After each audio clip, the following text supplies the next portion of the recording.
अस्सलाम वालेकुम दोस्तों, लोग जब गाड़ी नहीं लेते हैं तो उनके जहन में ये होता है कि गाड़ी को स्पीड में चलाना चाहिए, बूस्ट अप करके चलाना चाहिए। इससे गाड़ी का इंजन जो है वो मज़ीद पावर लेता है और गाड़ी रवां होती है और गाड़ी बूस्ट अप होती है, उसके इंजन में ज़्यादा पावर आती है। जबकि ऐसा बिल्कुल भी नहीं है।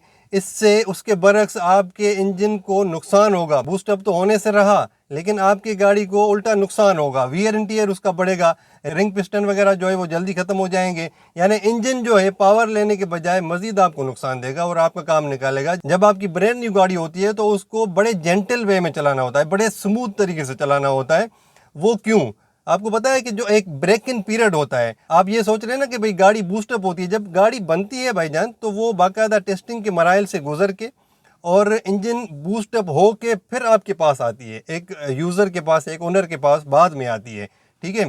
और इसका एक ब्रेक इन पीरियड होता है। उस ब्रेक इन पीरियड में आपने गाड़ी को किस तरह हैंडल करना है, वो सारा जो मैनुअल बुक आपको मिलती है गाड़ी के साथ, उसमें सारा लिखा होता है। अमूमन इसका जो ब्रेक इन पीरियड होता है वो 5000 किलोमीटर्स तक होता है, क्योंकि 5000 किलोमीटर्स में आपने गाड़ी को बड़े अच्छे तरीके से, स्मूथ तरीके से चलाना होता है।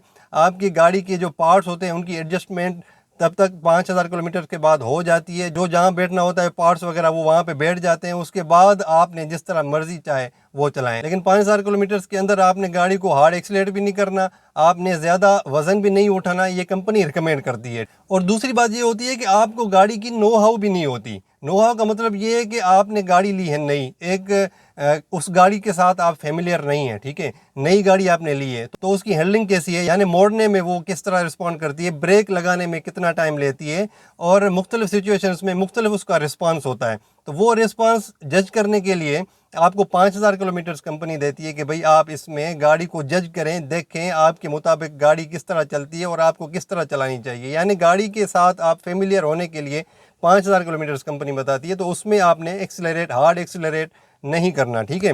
अच्छा, उसके अलावा इंजन का वीर एंड टियर बढ़ेगा अगर आप हार्ड एक्सीलरेट करेंगे। रिंग पिस्टन वगैरह पे असर पड़ जाएगा, इंजन काम निकालेगा बहुत जल्दी, और जो लाइफ स्पेन है, इंजन की जो लाइफ है वो भी कम हो जाएगी। तो आपको फ़ायदे की बजाय नुकसान ज़्यादा उठाना पड़ेगा, इसलिए इससे अवॉइड करें। और दूसरी बात यह है कि अगर आप हार्ड एक्सीलरेट करेंगे शुरू में ही तो आपकी जो फ्यूल कंजप्शन है वो ज़्यादा होगी, यानी फ्यूल गाड़ी ज़्यादा लेगी, आपकी एवरेज जो है वो कम आएगी। उसके अलावा सेफ्टी के हवाले से भी बड़ा इंपॉर्टेंट है। आप गाड़ी के साथ फेमिलियर नहीं है तो इसलिए अगर आप हार्ड एक्सीलरेट करेंगे, स्पीड में गाड़ी चलाएंगे, मुख्तलिफ कंडीशंस में गाड़ी को टर्न वर्न करेंगे, तो आपके लिए हो सकता है अल्लाह न करे, खुदा न खास्ता, कोई मिसहैप हो जाए। तो इसलिए इस हवाले से भी आपने मोहतात रहना है। तो ये 4-5 चीज़ें होती है। एक तो आप मैनुअल बुक पढ़ें जो आपको गाड़ी के साथ मिलती है, उसमें ब्रेक इन पीरियड लिखा होता है। उसके अलावा गाड़ी की पार्ट्स वगैरह की एडजस्टमेंट हो जाती है 5000 किलोमीटर्स के बाद। जब आपका पहला इंजन ऑयल चेंज होता है, आप जाते हैं ना कि एक फ्री सर्विस होती है आपको कंपनी देती है, वो आप एडजस्टमेंट्स वगैरह करवा लें पार्ट्स वगैरह की। उसके बाद आप जैसे मर्ज़ी दिल करे वो चलाएं। आपका हार्ड फुट है, लाइट फुट है, जैसे भी है वो आपके ऊपर डिपेंड करता है कि आप किस तरह के ड्राइवर हैं। लेकिन 5000 किलोमीटर्स अमूमन ये जनरल फार्मूला है। 5000 किलोमीटर हर गाड़ी का इस तरह नहीं होता, और हर गाड़ी का ये भी नहीं होता कि भाई आप बूस्ट करके ना चलाएं। जो बड़ी गाड़ियाँ एसयूवीज़ वगैरह आती हैं उनके लिए मेरे ख्याल में ये कोई फार्मेलिटी नहीं होगी। लेकिन जो नॉर्मल गाड़ियाँ हमारे पाकिस्तान में चलती हैं उनमें ये होता है कि 5000 किलोमीटर्स तक आप गाड़ी को स्मूथली चलाएं, जेंटल वे में चलाएं। और लोगों का जो कॉन्सेप्ट होता है ना कि गाड़ी को मैं स्पीड अप करके चलाऊं, इससे इंजन बूस्ट अप होगा, ये बिल्कुल गलत है। इस तरह बिल्कुल भी नहीं होता। मेरे ख्याल में आपको ये चीज़ें समझ आ गई होंगी। Thank you very much. अल्लाह हाफ़िज़।